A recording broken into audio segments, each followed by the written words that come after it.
All right, so we finally had a little action with running backs actually signing contracts. It's kind of a weird world we live in where all the good running backs are unhappy and can't get contracts, and then the running backs who are a little bit past their prime, to be nice, are getting contracts. Yeah, that's kind of what I was gonna say. It's like it's not the ones we want to sign contracts, though, right? Like it's not a Jonathan Taylor extension. It's not a Right. new deal for Josh Jacobs. It's not a new deal for Saquon Barkley. It's not a new deal for J.K. Dobbins. Like it's none of the running backs that we wanted to have come into the season with a new deal taken care of. Dalvin Cook a little bit sure. Zeke, I'm fine with if he's just out of the NFL. Kareem Hunt's still floating around. He's like going on the tour of the circuit here, trying to figure out where he's going to land, but he has not yet signed. We had Kenyon Drake land in the Colts a couple weeks ago. But yeah, Dalvin Cook to the Jets, that's definitely the big one of the Yeah. two, I think, for sure. That's the one that I think really muddies up the waters there in New York. I don't know if it necessarily muddies up the water other than it is Brees is going to start the year on the pup. He is not going to be Oh, rushed you think back. so? Well, I think that's why you bring Dalvin in. I don't really see Brees being ready to go week 1 if you're going to bring Dalvin in. But then you're Because just conceding 6 weeks, though. is it 6 weeks with the pup now?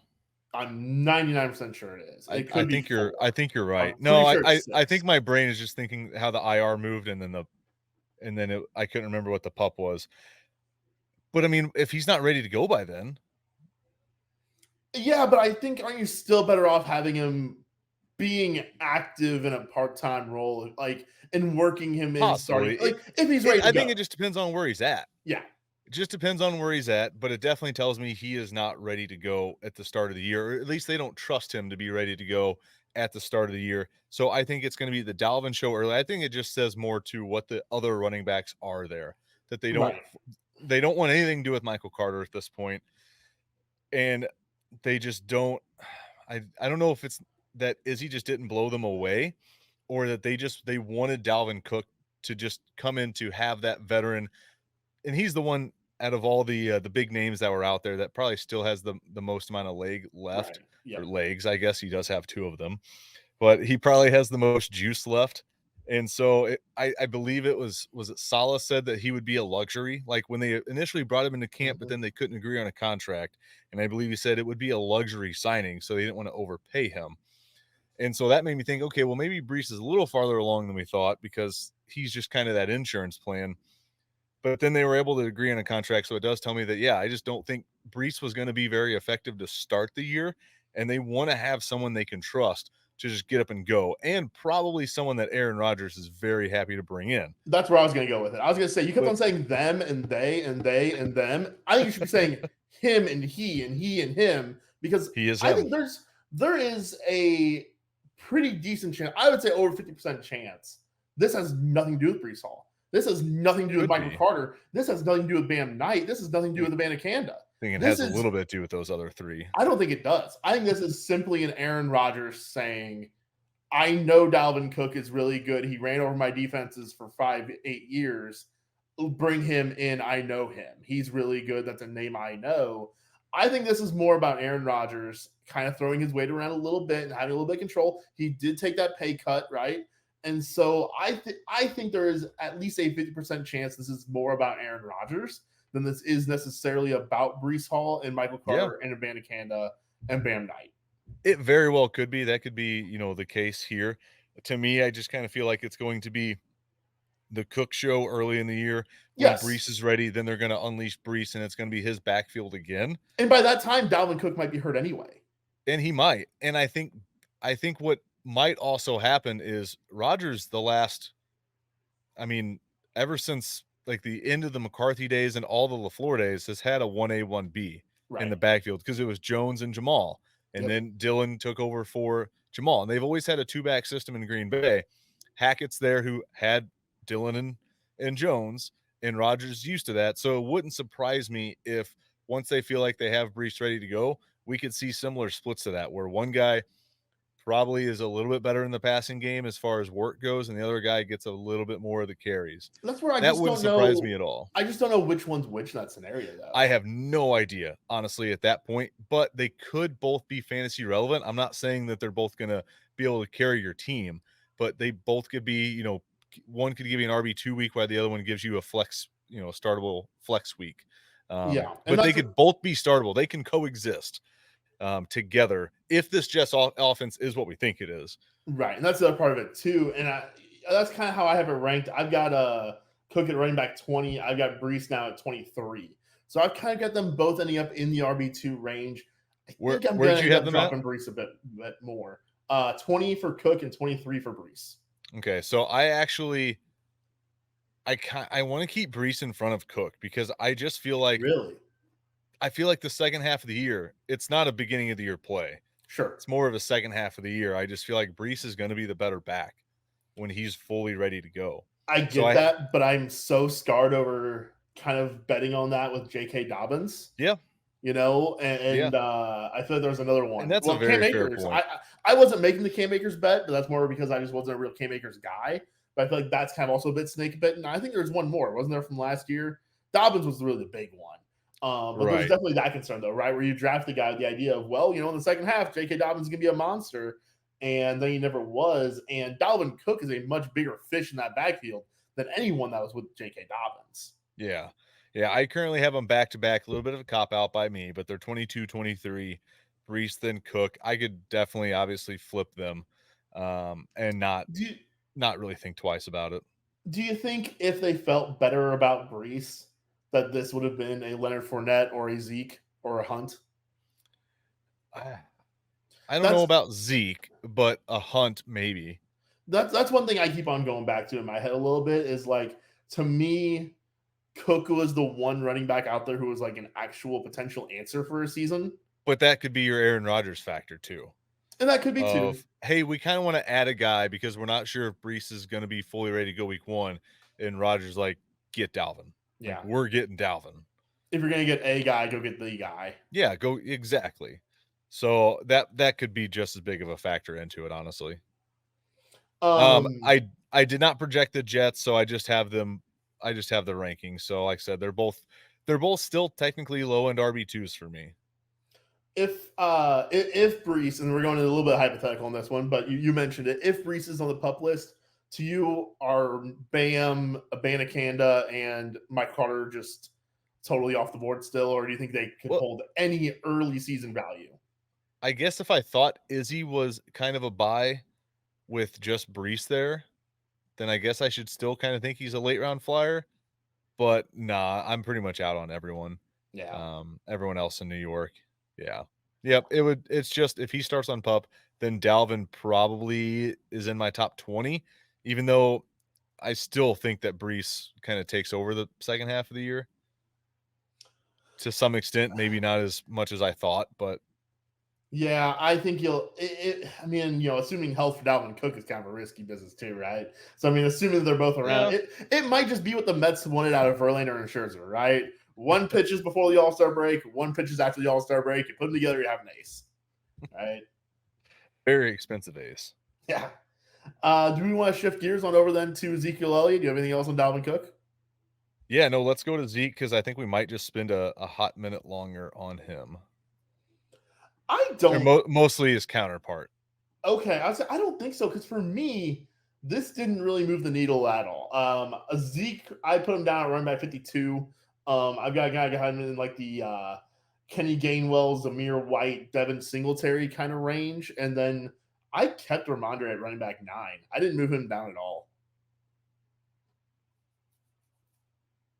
I think we may have lost Tanner for a second here. He's Uh-oh. frozen and looking very, very demented and angry. Now he's drinking his water bottle. He's returned at an I'm inopportune back. Okay. time. Yeah. Okay. I was like, well, if I'm gonna be off screen for a minute, we might as well get a shot of H2O there. I have Zeke in a range of unexplosive play. Like the most explosive guy in this range for me is Deuce Vaughn, because I think he's just like the fun, Sure. like let me relive my Darren Sproles days kind of pick right there. But no one else is really that explosive in the range of Zeke for me. So he's kind of at 51 because he just might get more touchdowns than I currently project him for. I did drop Ramondre. In ranking wise, I dropped him. It was more so I moved Mixon up because I still had Mixon behind him. It's So I fair. moved Mixon to 10. And right now I'm really torn as my RB 11 and 12. It's ETN and Ramondre. And I just don't know which way to go with them. So I need to finish my Jags projection before I make the call right now. So he's either going to be RB 11 or 12 for me. But So first you have ETN that high. I'm not in on ETN really like at all. yeah, but I think ETN has a better chance of, like, if I'm going hero RB, like, I think I'm more comfortable with ETN than Aaron Jones, Jahmyr Gibbs, Miles Sanders is my first running back. I'm more comfortable with Gibbs for sure, but we'll save that though because that's not a But that's that's not a just kind Zeke. of my reasoning behind putting him where he is, because Sure, it's not that I'm very high on ETN compared to that's pretty I high. think the rest of the people. Yeah, I might just be Um, low. yeah, I think you're just low. Like Okay. I don't consider myself the high guy on ETN by any means, but yeah, right now Ramondre is still a borderline RB1 for me. So this is what I had him projected for before the signings. I just did the Patriots yesterday. 221 carries, 1,083 yards, 8 touchdowns, and I brought his targets down: 72 targets, 55 receptions, 370 yards, and 2 touchdowns through the air. That puts him at 261 points. That would have been RB7 last year, which I believe is where he was anyways. It was just a slightly better season for him. And then that was 15.38 points per game. That would have been RB8 in points per game, RB8 or RB9. But either way, I had him projected as a top 10 back. I brought him back a little bit. I really don't think his carries drop that much. Like, so I have him now projected for 208 carries. So I took He had about 210. Yeah, he took two away. well, no, I was at 221. Oh, okay. Well, I'm I saying from took last year. Oh, okay, yeah. So I took almost a carry per game away from my projections. His so I pretty much kept his efficiency where it was. He's just over 1,000 yards now at this Hmm. point, 1,007, and I brought his touchdowns just down to 6.5. I didn't think that was that drastic, going from 8 to 6.5, especially because I gave Zeke 4.5, which I didn't have another running back in that backfield projected for more than like 1.5. So I think I'm being very generous with touchdowns split between them two. That's still 11 of the, I think, 14 touchdowns I have that backfield projected for on the ground. And then I did bring his targets down because Zeke is been very good at pass pro in his career. So I do think it could affect his targets a little bit. I dropped him down to 61 targets, 48 receptions, 333 yards, and I kept his 2 receiving touchdowns. So this is just my first initial reaction run of projections. I might give him a little bit more passing work back, but essentially that puts him at 233 points, which have been RB12 last year, and 13.72 points per game, RB14 points per game. So he is still borderline RB1, even though I feel like I nerfed him a little bit there. Yeah, and I mean, I'm looking at his stats from last year, and he only had 5 rushing touchdowns last year anyway. So I think the thing that Zeke might impact him the most at is something that he really wasn't getting all that much out of last year Yeah. anyway. I And still have him so, projected for a touchdown and a half more. right. The big thing is how much regression does he have in the passing game? Because I do think bringing in Bill O'Brien for whatever he is, he's still worlds better than what they had last year, to where they Right. can actually run kind of a real pro style offense. There's not going to be as much of Mac Jones going, I don't know where the hell to go with this ball. I'm just going to dump it off to Ramondre. You know, the Joe Burrow thing, like, F it, Jamar's down there somewhere and he heaves it downfield. Mac who's Jones is like, who's his Jamar? it's Ramondre, except instead of chucking it down there, it's like, oh, he's right here, and he just dumps it off to him. So, I don't but know if that goes away though. Like looking at this team, so, and maybe not, I but I Bill still O'Brien see has it. just been so bad with, I think he had, if I read it correctly, was like 9.5% target share to running backs the last time he was coaching in the NFL. Yeah, and I'm curious. This is going to be a big year on that because to me, it's a bit of a chicken or the egg kind of thing. Just kind of looking at who they had during those years with him, there wasn't a whole lot of great pass catching options at running back until David Johnson came in. but that was Right. with Deshaun Watson, and so it's like it's a And he was Deshaun. pretty much kind of washed by then anyways. Yes, but at least he could have been a bit of a receiver out of the backfield at Yeah. that point. But that's all he probably could have done. But Deshaun Watson's also because he was with Bill O'Brien, maybe, but because of Watson's rushing ability, versus Mac Jones has no rushing ability. And so instead of scrambling for 8 yards, it's here you go, Ramondre, go gain 8 yards.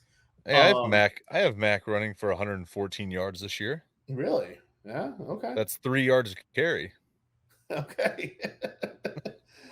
So I don't know. I don't see the targets dropping all that much. For what it's worth, Zeke only had 23 targets last year. So I know I get your Yeah. point on that. He's not getting targets, but he's out there for pass protection. I have him Um, for 29 right now, which again, that was just kind of my first initial run. yeah. So I'll probably keep him in like the mid 20s. I don't see me going up from 29. That would be kind of my highest amount of targets I'd give him. But I could definitely see me kind of normalizing back to like mid 20s. But I also don't see me going back to where I had him at 72 targets for Mondre. Mhm. But I could see an increase to like the mid 60s. So I just don't think I'm going to have total running back share go away. I think I'm going to leave it where it is. You're going to laugh, but do you think Ty Montgomery gets 25, 30 targets this year? He can get 25, maybe even 30. Or well, But can I combine him and Pierre Strong into one person, depending on who it ends up being? I mean, I almost do in my projections. I appear Yeah. strong for 10 targets. Right. So like it might Yeah. just be Pierre Strong instead, who plays a little bit of that passing down work. But it's negligible stuff though. Like to me, I think Ramondre, it could almost work in his favor a little bit in the way that it did for Pollard, where like Zeke is going to get some of those plot up the middle runs, and now Ramondre gets come in for some of the fun stuff. Hopefully that fun stuff exists though. That's the Yeah. question. Yeah. The big thing going around Twitter that I saw today was just how efficient Zeke was short yardage goal line. Oh, and And he's going to take that. yes, but to what extent? Because if Ramondre still has more rushing touchdowns than him, then he is still an RB1. Like he still can be RB12. I don't think he can be RB6, but I still think he can be like that 8 to 12 range. I think yeah, even with just 5 rushing touchdowns last year, he was an RB1. So like he can Yeah. do that again and have that same kind of value. Yeah. Do we I want to touch on initially Oh, go ahead. I was gonna ask, do we want to touch on we kind of mentioned that Zeke is just kind of a lower end handcuff. Like if Ramondre goes down, I'm not gonna be excited about Zeke. He was I don't know if buoyed Zeke's last role really year. changes. Well, but he had 12 rushing touchdowns last year. So like the point So there is goal line, the yes, but he role becomes Jamal Williams with less less carries, offense if though. that makes sense. But it's also a Yes. significantly worse offense. Like we don't expect to be 12 rushing touchdowns from the 1 yard line for the New England Patriots this year, like what Correct. there was last year for the Dallas Cowboys. Like that's where Zeke's value was for Dallas last year, was all these short yardage touchdowns. Those just do not exist in a New England offense. So there goes that. Yeah, again, I have them only projected for 14 rushing touchdowns this year As a team. Yeah. as a team. Yeah. Yeah. I don't have high hopes for him. I did initially have Zeke projected for like mid 80s to maybe 90 rush attempts for the season. And then I realized how many carries I still had left to give in the offense. So I bumped him up. I have him at 108 right now for carries. It's about 6.4 a game. And like you said, if Ramondre went down, I see Zeke going maybe up to like the 8 to 9 carry a game range. Like he's not going to be a 12 carry a game guy, even if Ramondre goes down, because I think Pierre Strong is going to get just as much work carry wise. If the defense is good and can keep him in games, I think he could get to that 12 carry mark. Maybe I guess that's the if they're best. That's the best though, and yeah, because also I think this is a staff that would happily give 12 inefficient carries. yeah. Hey, this is a staff where I guarantee you a couple of those guys believe, hey, if we run the ball 20 times a game, we have like a 90% win percentage. Yeah, now they do. Yeah, the old Mike Zimmer stat. When Mike Zimmer got to 20 Yeah, carries in a game, or Dalvin yeah. Cook got to 20 carries in a game. They barely Vikings were lost. so good. Yeah. Yep. Yep. When Kirk Cousins was kneeling the ball at the end, Yeah, they were pretty good. undefeated in those, aren't they?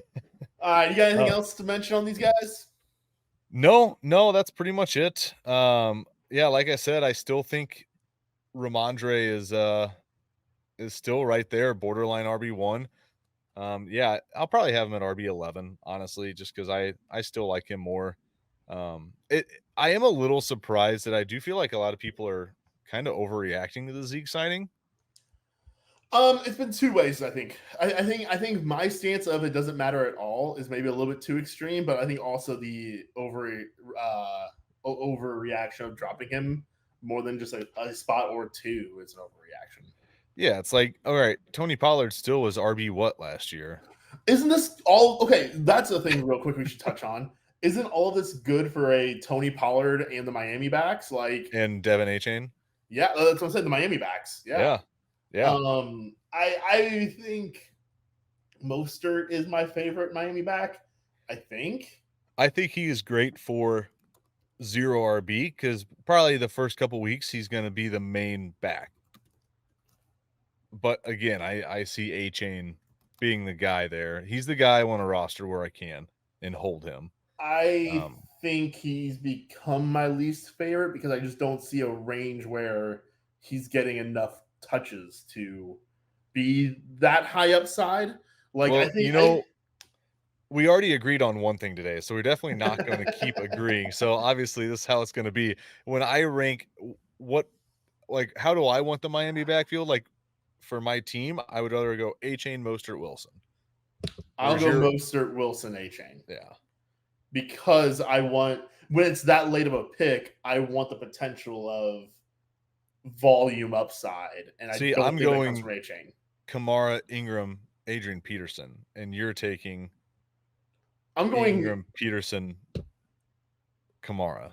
Well, the difference there is that Peterson was very much done, and I was very much out on Peterson at that point. One of Um, those Miami backs could be okay, so that was something. done. I want to bring it up actually for a different episode. Of like which of these backfields do you see someone actually emerging and having like an RB15 season between like Devin A Chain. Miami or I don't think he can get that high. I really don't. Miami, Philly. Who was the other ones I had thought of? Buffalo. Pittsburgh. No. You don't But think these Jalen ones, Warren can be RB15? these ones are very murky. Like we're all Chicago is the other one. I was just about to say I Chicago, was looking at yeah, Roshan. Chicago, Philly, Miami, and gosh, what I just said. I just said I, them. Who's the other one? Chicago, Philly, Miami, and Buffalo. That's it. Out of oh, those four backfields, who do you think is most likely to have a running back emerge to being let's go top 12? Buffalo. Do you? I love James Cook. I moved him up to RB24. He's right behind his brother. So you think that James Cook is more likely to do that than any other backfield? Like, because I would place my bet on Philly. I don't know which guy, but I'd place my So bet on Philly. so the reason I don't bet on Philly is that I think you're just never like one guy's never going to get the work to do it. Like it's just And you have James Cook is yeah. okay. I did want to ask you though, I mean, speaking of Philly. you're also giving Devin A. Chain 20 carries a game, so sure, Oh, I do have them projected. Let me pull that up. But Kenny Gainwell's been getting a lot of steam the yes. last week. Where do you have him ranked? I did move him up, but only to running back 53. I'm still kind of riding Penny and a little bit of Swift here. But none of them, it's murky. And I do think one of them will emerge, though. I just I don't have know him up which. at running back 44. Okay. He's actually not that far behind my Miami guys. Yeah. I'll give your Miami guys all ahead of that. I keep flipping back and forth here. Let's see. Yes, A Chain's 35, Mostert 41, Wilson 43. So you got all the Miami guys ahead of where I have any of the Miami guys. Yes. Yeah. Actually, I Interesting. think I'm going to move Wilson down Let's see. Behind Gainwell, behind Warren, I think even behind Roshan right now. I'm actually So Wilson's now 46. Mostert's still 41. And then for projections, let's see. I have Mostert with 137 carries, A-Chain 123, Wilson 106. oh, we lost him again there. He was going through the Buffalo or the oh, there he is. I'm back. You're back. All right. So yeah, Mostert 137, A-Chain 123, Wilson 106 is how I have him projected right now. Basically, the rushing yard or the rushing attempt market shares 31, 28, 24. Just because I'm not projecting injury. So this is Right. that is mostly like A-Chain's probably getting the majority of that after the first like 4 weeks of the year. After one of them gets hurt.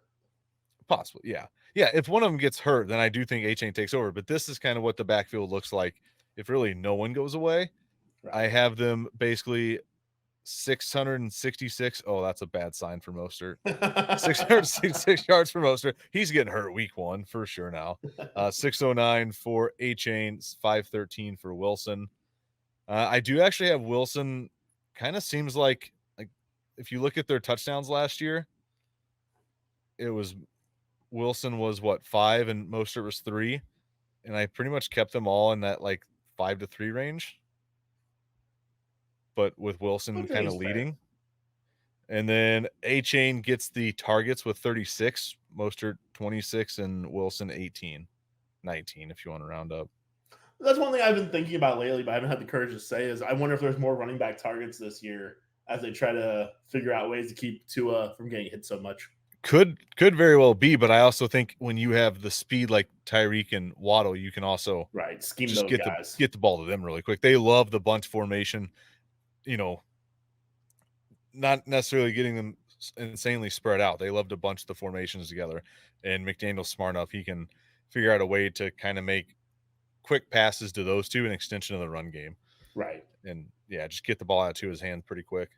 All right, well, there you go. Not only did we cover the big running back news, we also covered the guys who didn't get running backs. A little projection talk too. Yeah, and you know what? We totally could have done this at like 20, 22 minutes, and we still found a way to stretch it to almost 30. You said that is what we do. You said we were going to go under 30, and we did it, by God. We did it. Let's go. All right, surely we can fill another minute and a half, but no. All right, that is going to do it with this episode of the ADP. That is what we think of Zeke and Dalvin signing. And that is going to wrap up this episode. Another excellent sign off. And we'll see you guys next time.